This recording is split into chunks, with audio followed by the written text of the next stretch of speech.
예수께서 성령에 이끌려 광야로 가셔서 악마에게 시험을 받으셨다. 예수께서 밤낮 40일을 금식하시니 시작하셨다. 그런데 시험하는 자가 와서 예수께 말하였다. 내가 하나님의 아들이거든 이 돌들에게 빵이 되라고 말해 보아라. 예수께서 대답하셨다. 성경에 기록하기를 사람이 빵으로만 살 것이 아니라 하나님의 입에서 나오는 모든 말씀으로 살 것이다 하였다. 그때 악마는 예수를 그 거룩한 도성으로 데리고 가서 성전 꼭대기에 세우고 말하였다. 내가 하나님의 아들이거든 여기서 뛰어내어 보아라. 성경에 기록하기를 하나님이 너를 위하여 자기 천사들에게 명하실 것이다. 그리고 그들이 손으로 너를 떠받쳐서 너의 발이 돌에 부딪히지 않게 할 것이다 하였다. 예수께서 악마에게 말씀하셨다. 또 성경에 기록하기를 주 너의 하나님을 시험하지 말아라 하였다. 또다시 악마는 예수를 매우 높은 산으로 데리고 가서 세상의 모든 나라와 그 영광을 보여주고 말하였다. 내가 나에게 엎드려서 절을 하면 이 모든 것을 내게 주겠다. 그때 예수께서 그에게 말씀하셨다. 사탄아 물러가라. 성경에 기록하기를 주 너의 하나님께 경배하고 그분만을 섬겨라 하였다. 이때 악마는 떠나가고 천사들이 와서 예수께 시름을 들었다. 아멘. 오늘 본문의 장면을 보면 사탄이 예수님을 이제 유혹하고 있는 장면이죠. 자, 그런데 이 장면을 보면 구약에 욥기의 한 장면이 또 떠오릅니다. 그때 사탄이 하나님 앞에서 지금 예수님께 했던 이 시험과 같은 그런 말을 하나님께 했지요. 그때 욥기의 상황이 어떤 상황이었냐면 이제 하나님께서 사탄이 하나님 앞에 있는 것을 보고 하나님께서 사탄에게 자랑을 하십니다. 욥에 대해 자랑을 하시죠. 경건하고 그런 사람을 내가 보았느냐 이렇게 자랑을 합니다. 그러자 사탄이 어떻게 이야기를 하냐면 그것은 욥이 하나님을 경외하며 그렇게 경건하게 사는 것은 그것은 하나님께서 욥에게 풍성한 물질을 부어주시고 세상에 복을 주셨기 때문에 욥이 하나님을 경배하는 것 아니겠습니까? 만약에 그 물질들을 다 빼앗아 버리면 욥도 하나님을 경외하지 않을 겁니다 라고 사단이 자신 있게 얘기하죠. 그 모습과 오늘 사단이 예수님께 유혹했던, 예수님을 시험했던 첫 번째 장면이 지금 정확하게 일치하지 않습니까? 지금 사단이 이렇게 말하고 있는 것입니다. 이 돌들이 빵이 되게 하여라. 이렇게 지금 사단이 예수님께 제안을 한 것은 무슨 얘기냐면 이런 얘기입니다. 이제 예수 당신이 세상에 나아가 이제 메시아 사역을 즉 종교를 이제 창시하려고 하는데 어떤 종교를 창시하냐면 신을 믿으면 빵을 주는 종교를 창시하시오라고 지금 사단이 제안한 것입니다. 즉 복을 구하는 종교를 창시하여야지만 당신의 메시아 사역이 성공할 것이오 라고 지금 제안을 하고 있는 것이죠. 물질이 풍성하게 주어져야만 당신을 사람들이 따를 것입니다. 당신 나라의 백성들은 당신이 주는 그 물질적 풍요를 통해서 당신의 말에 순종할 것이오. 그러니 빈손으로 나가지 말고 빵을 들고 나아가서 그들을 통치하시오라고 이렇게 사단이 제안을 한 것이죠. 하지만 예수님께서는 이에 대해서 어떻게 말씀을 하십니까? 거절하시죠. 사람은 빵으로만 사는 것이 아니다. 빵으로 사는 것이 아니다라고 말씀하신 것이 아니라 빵으로만 사는 것이 아니다. 즉 빵도 필요하지만 더 중요한 것이 있다라는 말씀을 하신 것이죠. 그리고 하나님께서 하나님 입에서 나오는 말씀으로 살 것이다 이렇게 대답을 하시죠. 자, 예수님의 이 말씀은 또 어떤 의미가 그 바탕에 깔려 있냐면 이런 것입니다. 너는 지금 사단에게 말하시는 거죠. 예수님이 사람들을 물질로서 빵으로서 그들을 휘어잡고 빵을 주지 않으면 사람들이 불안에 떨거나 공포에 빠져서 그 빵을 보고 사람들이 내 말을 따라오도록 하라고 지금 내가 제안을 하고 있지만 나는 그러지 않을 것이다. 나는 그들이 빵을 보고 나에게 따라오도록, 나를 따라오도록 그렇게 사람들을 인도하지 않을 것이다. 나는 그들에게 자유를 주겠다. 그들이 스스로 자신의 결정을 하고 그 결정을 바탕으로 나의 말에 하나님의 말씀에 순종하는 삶을 살도록 하겠다. 나는 그들을 자율적 존재로서 그들을 대하고 그들의 자발적 사랑을 받도록 할 것이다 라고 예수님께서 말씀하신 것이죠. 즉 사단은 지금 예수님께 사람들을 꼼짝 못하게 그들을 빵으로 올가매야지 사람들이 당신의 말을 따를 것이오 라고 이야기를 했지만 하나님께서는 그 제안을 단칼에 거절하시고 아니다. 나는 빵보다 먼저 그들에게 자유를 주겠다. 그리고 그 자유로운 그들의 결정으로 그들이 자유적 존재로서 나의 말에 순종하도록 하겠다라고 말씀하신 것이죠. 하나님께서 태초에 사람에게 자유의지를 주신 것과 같은 지금 모습이 또 여기에 나타나고 있는 것입니다. 하나님께서는 인간에게 그 무엇보다도 주기를 기뻐하셨던 것은 자유였다라고 하는 것이죠.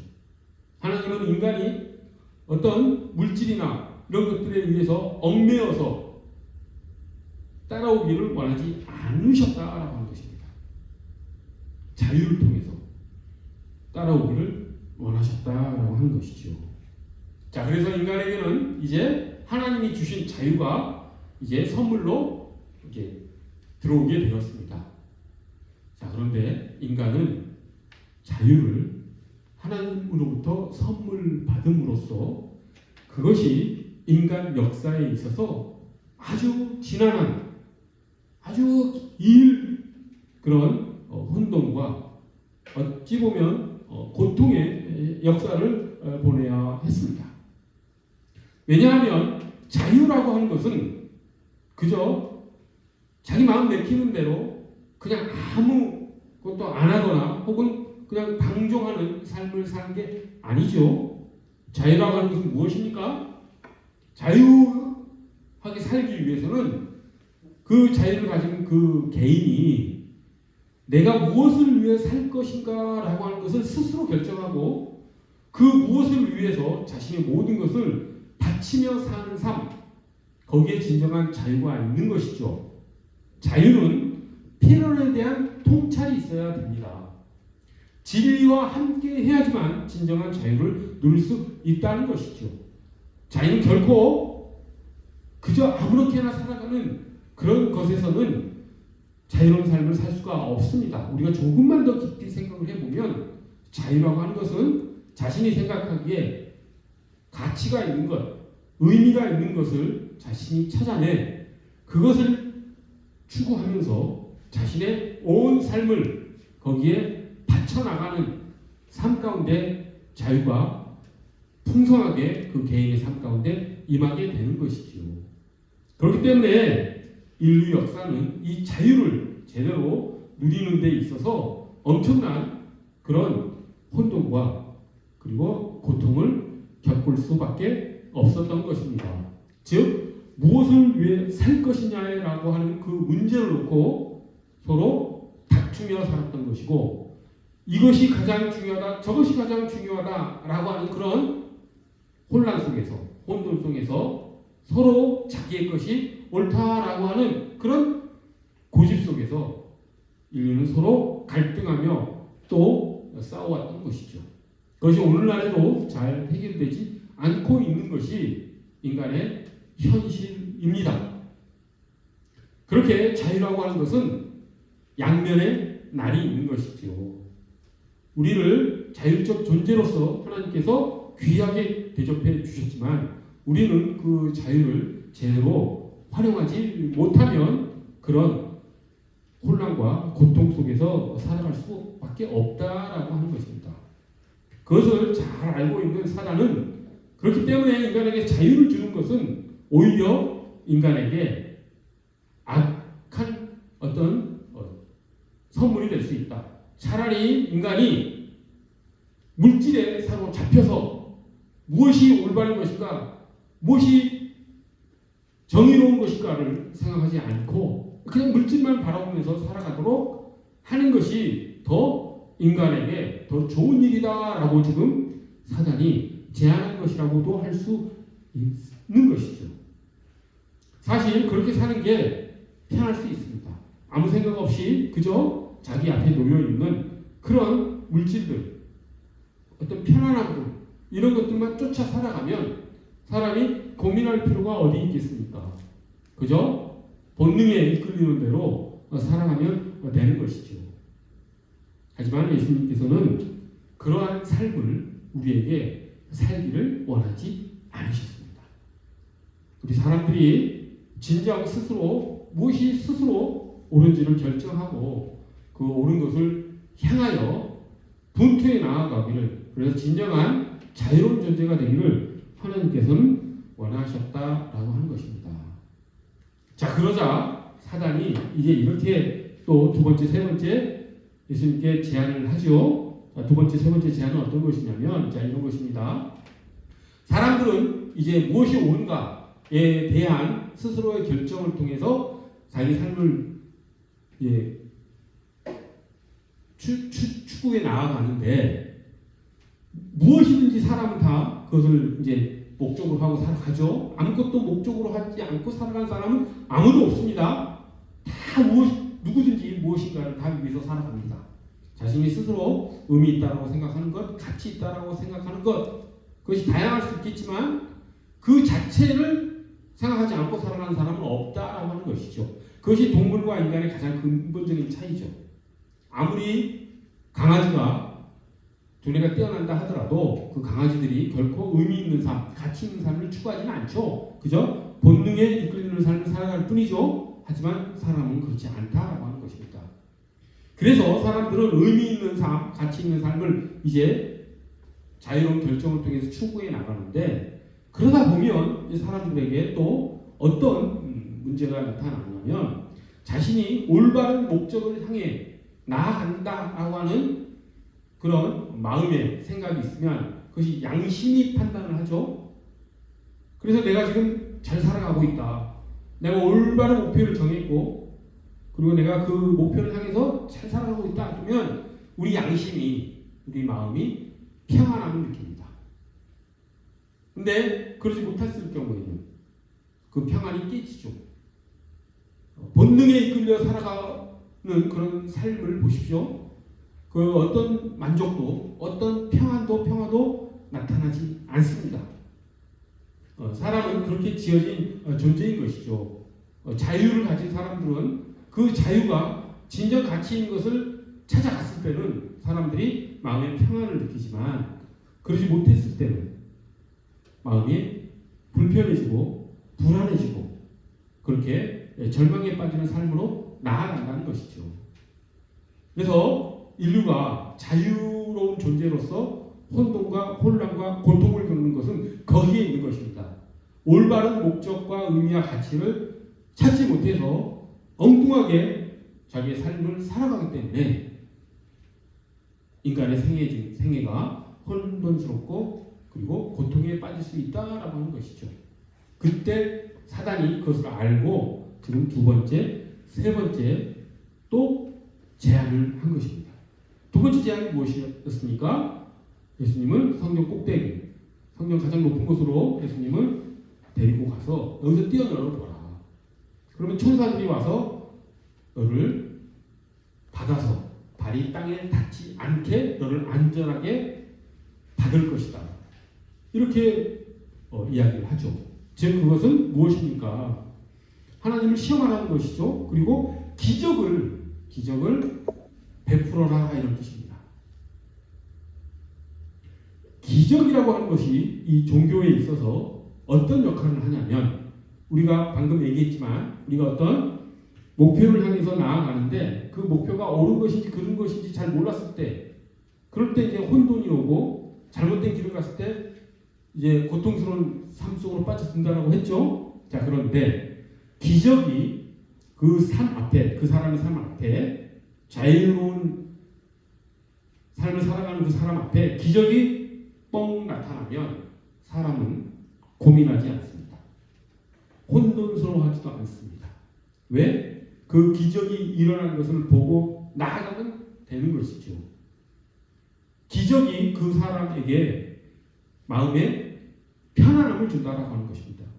이런 기적이 일어났다라고 하는 것은 그것이 존엄한 존재, 가장 가치 있는 것으로부터 그 기적이 일어난 것이기 때문에 나는 그 기적을 바라보고 살아가면 된다라고 이야기를 하는 것이죠. 그래서 기적을 통한 그런 어떤 종교 행위들이 이 세상에 과거부터 지금까지 계속해서 있을 수밖에 없던 것이죠. 그래서 실제로 우리 기독교에서도 기적을 앞세우고 사람들을 끌어당기는 그런 이단들이 많이 나타나게 됩니다. 그래서 이단들의 모습을 보십시오. 그런 기적을 바라보고 신앙생활을 하는 그 이단들은 어떻습니까? 마음에 갈등이 없습니다. 확신이 있죠. 왜? 기적이 그 사람들의 마음을 휘어잡아버렸기 때문입니다. 하지만 하나님께서는, 예수님께서는 어떻게 하십니까? 그 기적을 일으키는 것을 거절하시죠. 왜 거절하십니까? 그것은 그 기적을 일으키는 그 행위 자체가 하나님을 시험하는 것이죠. 내가 이 높은 곳에서 뛰어내리면 하나님이 나를 구해 주신다, 안 구해 주신다 라고 하는 것을 하나님께 시험해 내는 거죠. 기적을 보여달라고 얘기를 하는 것이죠. 그것은 다른 말로 하면 믿음이 부족한 것입니다. 하나님을 절대적으로 신뢰하지 못한다라고 하는 것이죠. 기적을 왜 그렇게 사람들이 추구합니까? 자신이 가지고 있는 믿음의 부족 때문이라고 하는 것이죠. 하나님을 절대적으로 신뢰하지 못하기 때문에 자꾸 기적이 자신의 삶 속에 나타나기를 원한다라고 하는 것입니다. 그래서 기적을 통해서 신앙을 가진 사람들은 결코 올바른 신앙으로 나아가지 못합니다. 기적을 통해서 신앙생활을 하는 사람은 계속해서 기적을 원하는 그런 신앙생활을 하게 되는 것이죠. 이단은 그래서 결코 바른 길로, 올바른 신앙으로 믿음을 가지고 하나님을 절대적으로 신뢰함으로 나아가는 그런 올바른 신앙생활을 할 수 없다라고 하는 것입니다. 자, 이렇게 예수님께서 사단의 그 제안을 거절했을 때 이번에 사단은 세 번째 또 시험을 합니다. 그것은 무엇입니까? 나에게 경배하라, 나에게 절하라. 그럼 내가 온 세상을 통치할 수 있는 권력을 주겠다 라고 얘기를 하죠. 이것은 또 무엇입니까? 이것도 이 권력을 통해서 백성들의 마음을 휘어잡으라는 소리죠. 백성들이 스스로 결단해서 가치 있고 의미 있는 것을 찾아 나가는 것이 아니라 당신의 위엄을 보여줌으로써, 권력을 보여줌으로써 그들을 휘어잡아 그들이 딴 생각 못하고 당신의 말에 복종하도록 이끌어라라고 하는 그런 시험인 것이죠. 그래서 예수님께서 이 제안 또한 거절하십니다. 예수님은 일관되게 사람들의 마음을 강요하거나 그들을 어떤 것으로 미혹해서 그들의 마음을 사로잡기를 원치 않으셨다라고 하는 것이죠. 사람들이 스스로 자율적인 결정을 통해서 하나님의 말씀에 순종하기를 하나님은 원하셨다라고 하는 것입니다. 자, 그러면 이제 여기서 예수님께서 사단의 그 제안을 거절하는 세 가지 방법. 지금 사단이 세 가지 유혹을 했죠. 그랬으니 예수님께서 그 사단의 유혹을, 사단의 제안을, 사단의 시험을 거절한 세 가지 방법을 우리가 조금 더 깊이 있게 바라봄으로써 우리가 어떻게 이 세상을 살아가면서 우리에게도 필연적으로 다가올 수밖에 없는 그 사단의 유혹을, 마귀의 시험을 우리가 이길 수 있는지를 살펴보자라고 하는 것입니다. 예수님이 사단의 제안을 물리친 것과 같은 방법을 우리가 사용해야지만 우리도 사단의 유혹을 극복할 수 있기 자, 첫 번째, 예수님께서 사단의 제안을 어떻게 거절하셨습니까? 돌을 빵으로 만들라라고 하는 그 제안을 어떻게 거절하셨습니까? 사람은 빵으로만 사는 것이 아니요 하나님의 말씀으로 사는 것이다. 이렇게 거절하셨죠. 그러면 하나님의 말씀으로 살아가야지만이 우리가 사단의 유혹을 이길 수 있다라고 하는 것인데, 과연 하나님의 말씀으로 살아간다라고 하는 것의 의미가 무엇이냐 라고 하는 것을 우리가 정말 우리 삶 가운데 내면화하고 그것을 우리의 삶으로 살아내야지만이 사단의 유혹에 우리가 이겨내는 삶을 살 수 있다라고 하는 것입니다. 이것을 붙잡기를 원합니다. 하나님의 말씀으로 산다는 것이 무엇인가? 하나님의 말씀으로 살아야지 우리가 사단의 유혹에 이길 수 있는데, 하나님의 말씀으로 산다는 것이 무엇인가? 그건 여러 가지로 생각할 수 있겠지만, 하나님의 말씀 중에 가장 본질적인 것, 하나님께서 우리에게 말씀, 명령하신 것 중에서 가장 중요한 것, 그걸 생각해 보기를 원합니다.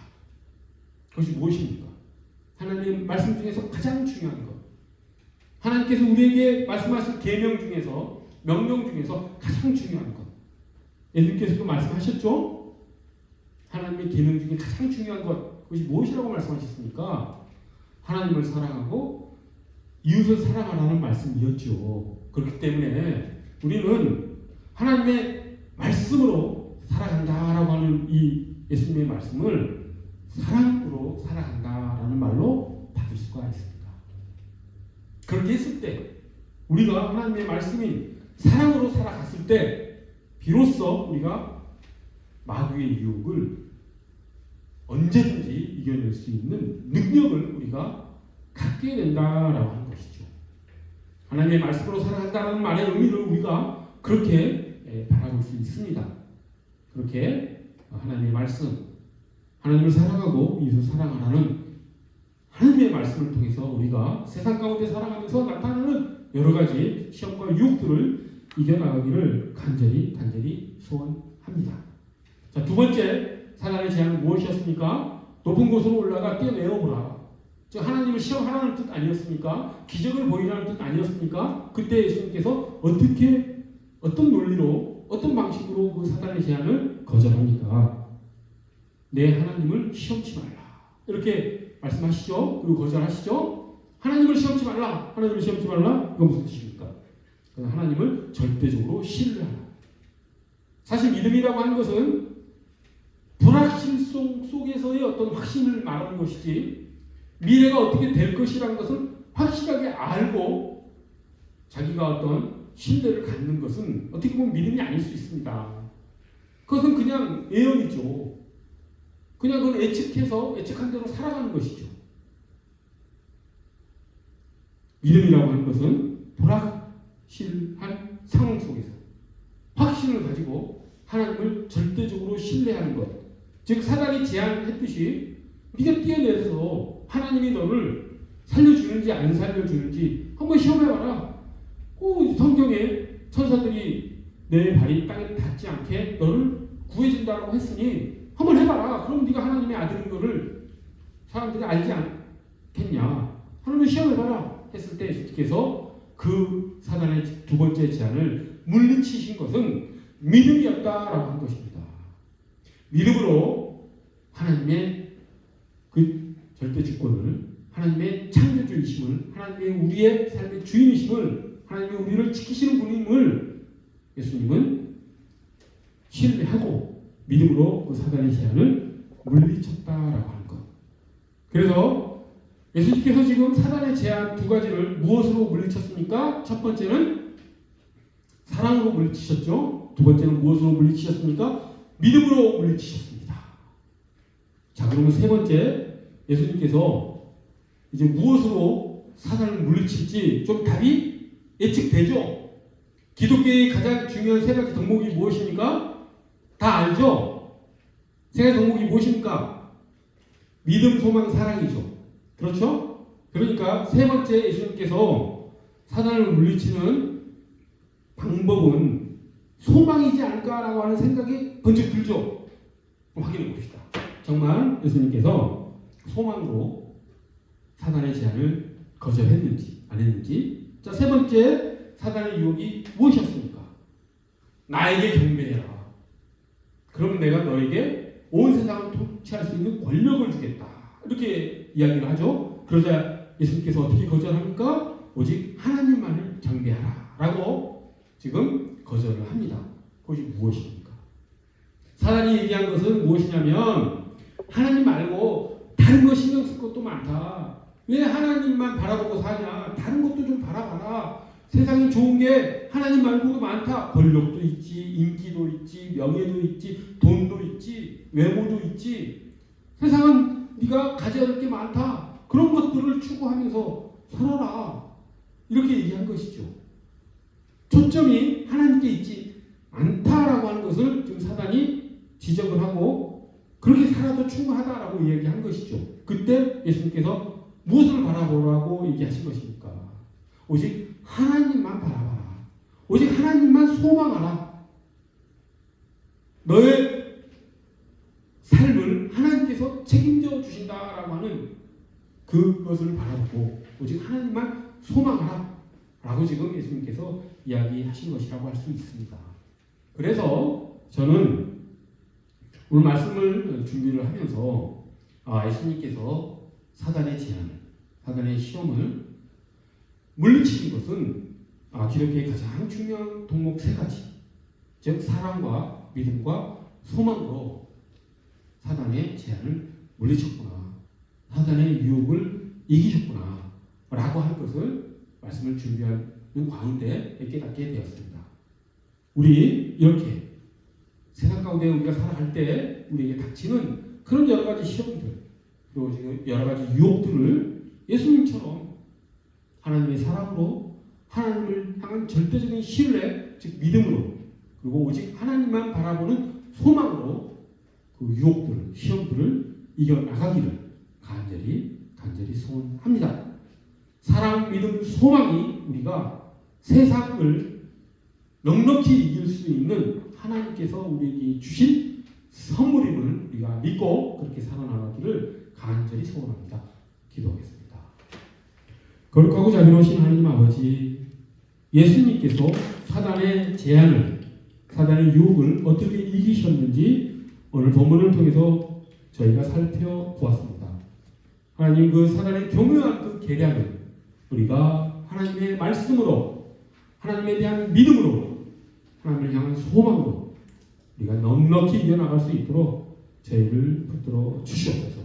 사랑과 믿음과 소망이 우리가 세상을 살아가는 데 있어 가장 강력한 하나님의 능력임을 믿고 나아가는 우리 모두가 되기를 간절히 소원합니다.